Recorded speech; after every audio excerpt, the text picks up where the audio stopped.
Previously on the entire Marvel Cinematic Universe.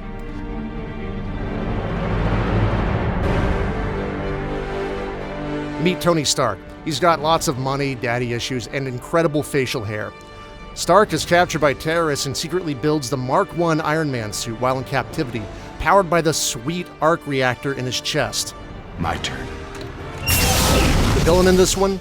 Obadiah Stane, aka the Ironmonger, played by a bald Jeff Bridges. What's his villain trope? Well, it's a double event, surprise bad guy and evil business guy. You really think that just because you have an idea, it belongs to you? Anyway, 3 important things come out of this. Tony switches his company from developing weapons to basically only building Iron Man suits. He demonstrates a tendency towards TMI. I am Iron Man. And he meets this tall drink of water. Who the hell are you? I'm here to talk to you about the Avenger Initiative. Okay, what do you need to know about the Incredible Hulk? Well, know that Bruce Banner is the Hulk, and know that you will not see these faces in this video anymore. Basically, we can't use any of this. Hey everybody, remember Mickey Rourke's comeback? In Iron Man 2, Tony gets hammered, Sam Rockwell plays an evil business guy named Justin Hammer, and the end credit scene shows a hammer.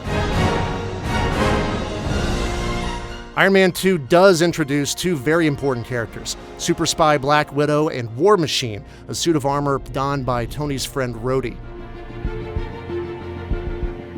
Meet Thor, an impossibly handsome Australian Norse god who gets banished to Earth. He does have a ne'er-do-well younger brother named Loki. Oh, you wouldn't like Loki. He's a bad seed.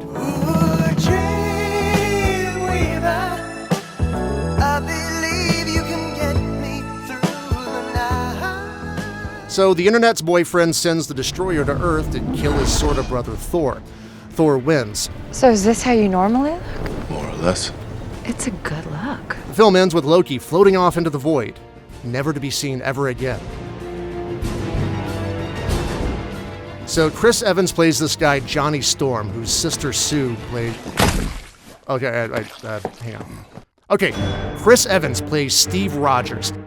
He's a 90-pound weakling who wants to enlist during World War II. And when the U.S. military notices how good he is at speaking in motivational catchphrases... I can do this all day.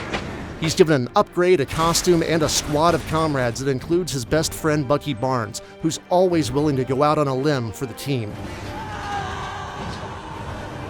Meanwhile, Infinity Stone alert. This is the Tesseract. First discovered by the Nazi organization Hydra, it's an ancient cube packed with immense power. The Red Skull, played by Hugo Weaving, is really bad at using the Tesseract. He gets transported 15 films into the future. Steve crashes a plane into the Arctic where he's frozen for 70 years until he wakes up in a nightmarish urban dystopia, early 21st century America.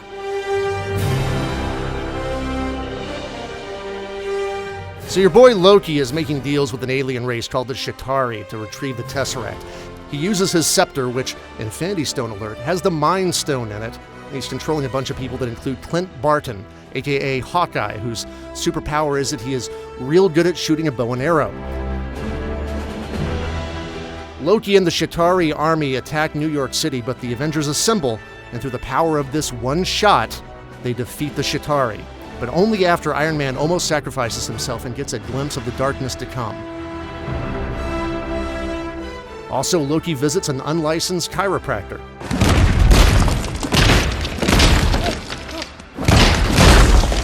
Oh, and look who pops up there at the end.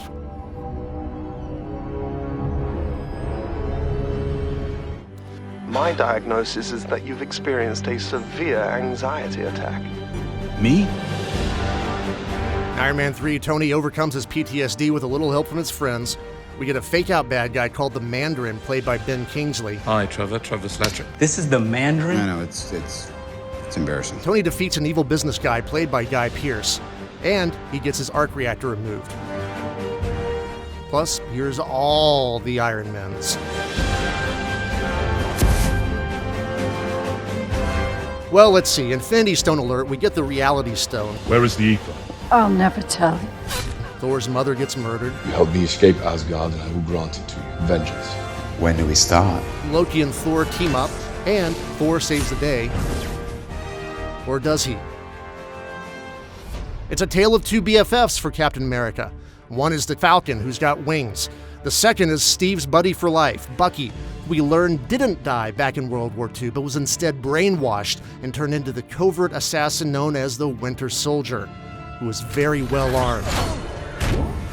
We also find out that S.H.I.E.L.D. official Robert Redford is an evil government business guy, a surprise bad guy, and an agent of Hydra. Makes me really, really angry.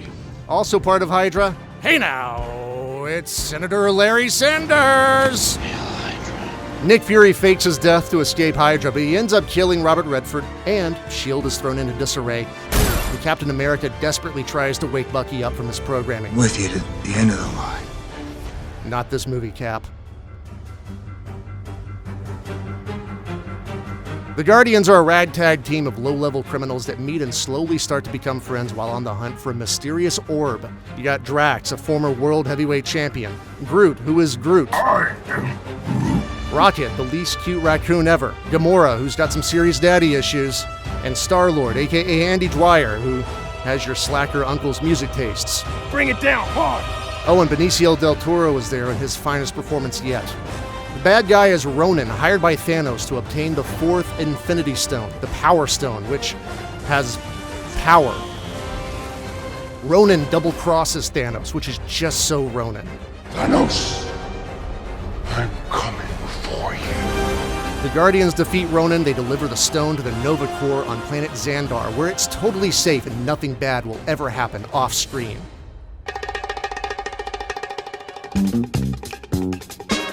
Ex-con ice cream artist Scott Lang steals a shrinking supersuit created by scientist and former S.H.I.E.L.D. agent Dr. Hank Pym. I need you to be the Ant-Man. Now, Scott just wants to spend more time with his daughter.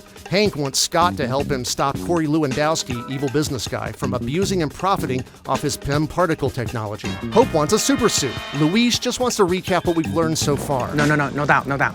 Okay, so I'm at this art museum with my cousin Ignacio, right?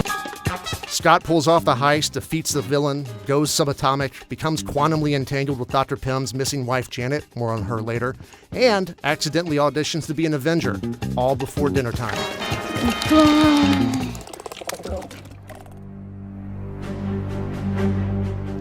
Meet Tony's artificial intelligence, Ultron, an entity who's only ever watched James Spader films. What is this? What is this, please? Meet the Vision, an android powered by the Mind Stone taken from Loki's scepter. I'm not Jarvis, I am. Meet Quicksilver and the Scarlet Witch, two characters that aren't mutants, even though they are. It's a whole thing. Meet Sokovia. Goodbye, Sokovia. Goodbye, Ultron. Goodbye, Quicksilver. Hello, Phase 3. Someone has been playing an intricate game and has made pawns of us. Once all these pieces are in position... That's the endgame. Captain America, Civil War. Nothing much happens in this one, other than the Winter Soldier is framed for murdering the King of Wakanda. The world realizes that superheroes are cool, but they kind of are killing normal people. Under ruse! Sony figures out what to do with Spider-Man. We get an all-out Avengers throwdown at the most dramatic location possible, a German airport. I'm trying to keep you from tearing the Avengers apart. You did that when you signed. Tony and Steve aren't friends anymore. Half the team either goes into exile or superhero jail, and we meet the most successful superhero of all time, Doctor Strange. Dr. Stephen Strange is a gifted surgeon and a real piece of work whose hands get wrecked in a car accident. Stephen heads east to try and heal his hands and winds up in a place called Kamar Taj, where he learns about the astral plane and magic stuff. We learn that Earth is protected from interdimensional threats via special vape shops called Sanctums, conveniently located in 3 of the 4 most expensive rental markets in the world, New York City, London, and Hong Kong. No love for San Francisco, though. Stephen becomes a sorcerer and gets some really cool swag, namely an adorable cloak of levitation and the Eye of Agamotto, which contains, Infinity Stone alert, the Time Stone, which he can use to adjust time. This is time. Endless looped time. Guardians of the Galaxy, Volume 2. Meanwhile, in space.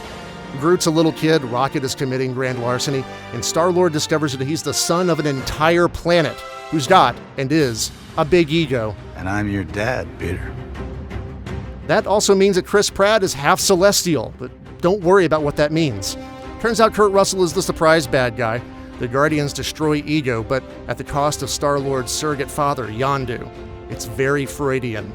Meanwhile, the post-credits tease the coming arrival of Adam Warlock, which could be relevant in the future unless it's not. Spider-Man Homecoming. It's the third version of Spider-Man in 10 years, so you know the drill, power, responsibility, etc. But this Spider-Man has Marissa Tomei playing an elderly aunt. It has a Batman playing a bad man, and a rich benefactor buys him cool clothes. I'd rather just stay on the ground for a little while. Black Panther. T'Challa is a cross between a superhero and James Bond, but also a head of state. He's the new king of Wakanda, a hidden country that's generally better at basically everything thanks to a special metal called vibranium. His American cousin and the villain of the piece is named Eric Killmonger, of the Boston Killmongers, of course. He's a man whose superpower is making everyone go, yeah, he's actually got a point.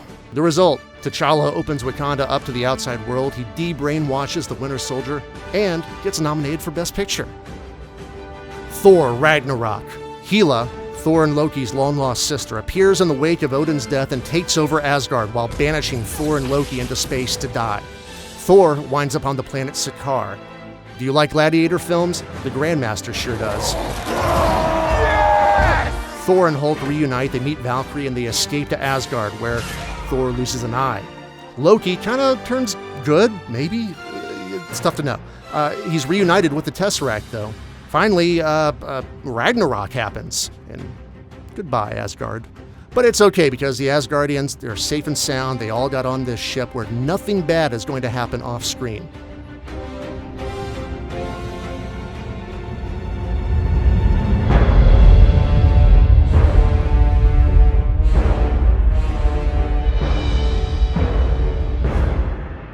I wouldn't say no to a tuna melt.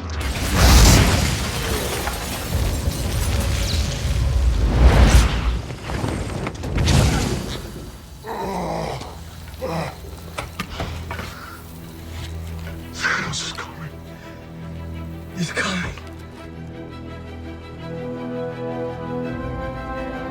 Who? Avengers: Infinity War. Let's come back to this one. Ant-Man and the Wasp. So where was Ant-Man during Infinity War? Well, we flash back a bit. Scott's been living under house arrest since Civil War and is days away from getting his ankle bracelet taken off. Hope Van Dyne finally gets to don her mom's hand-me-down supersuit as the shrinking, flying, and blasting superhero called the Wasp. Hank and Hope ask Scott to help them find the long-lost Janet Van Dyne, who's been stuck in the quantum realm since the 80s and has still got it. Meanwhile, there's a new bad guy called the Ghost, who's the rare, not really bad yet, you just kind of feel bad for her supervillain. Scott gets Michelle Pfeiffer on the brain, gets really big, and the Ant Squad cures the Ghost. Then, in the end credits, Scott dives in to explore the quantum realm, and in truly terrible timing, Thanos' snap crackles and pops his pals into oblivion, stranding Ant-Man in the quantum realm where he's never seen again. Bring me up, let's go! Captain Marvel. Flashback to the 1990s when you could get in trouble at Blockbuster Video for making a scene in their lobby. Carol Danvers is a member of the Kree alien race who's helping to fight against the dreaded Skrull army. Except she's not. She's actually a human test pilot who's lost her memories, but also absorbed some crazy huge powers from an explosion thanks to actual Kree Annette Bening. We learn what a de-aged Samuel L. Jackson looks like and that Nick Fury has an affinity for cats. Also, we find out where the Tesseract was between Captain America, the first Avenger, and the first Avengers film. And it's kind of gross. Okay, Infinity War. You know what happens. It's the story of a man who sacrifices everything for a dream. A man who overcomes the skepticism and negativism of the haters to make real and lasting change. So let's just concentrate on where everyone is going into Endgame. We're in the Endgame now. Since Doctor Strange, Star-Lord, and Spider-Man got snapped, odd couple Tony and Nebula are now stuck together on the planet Titan. Captain America, Black Widow, Bruce Banner, War Machine, Rocket Raccoon, and Thor, they're still on Earth after the Battle of Wakanda, likely in really bad moods. Nick Fury's a pile of ash, but he did have a chance to use his one lifeline. We didn't see what Hawkeye was up to, so Safe to presume he's just chilling out. Everything's fine. No problems or worries on his end. And Thanos. Having accomplished everything he set out to do, Thanos is surely enjoying the fruits of retirement, doing a lot of reading, watching his stories, and finding out who Thanos really is. So there we are, 21 films in. What happens next? Where's the Marvel Cinematic Universe heading in Phase 4? Time to watch the Endgame.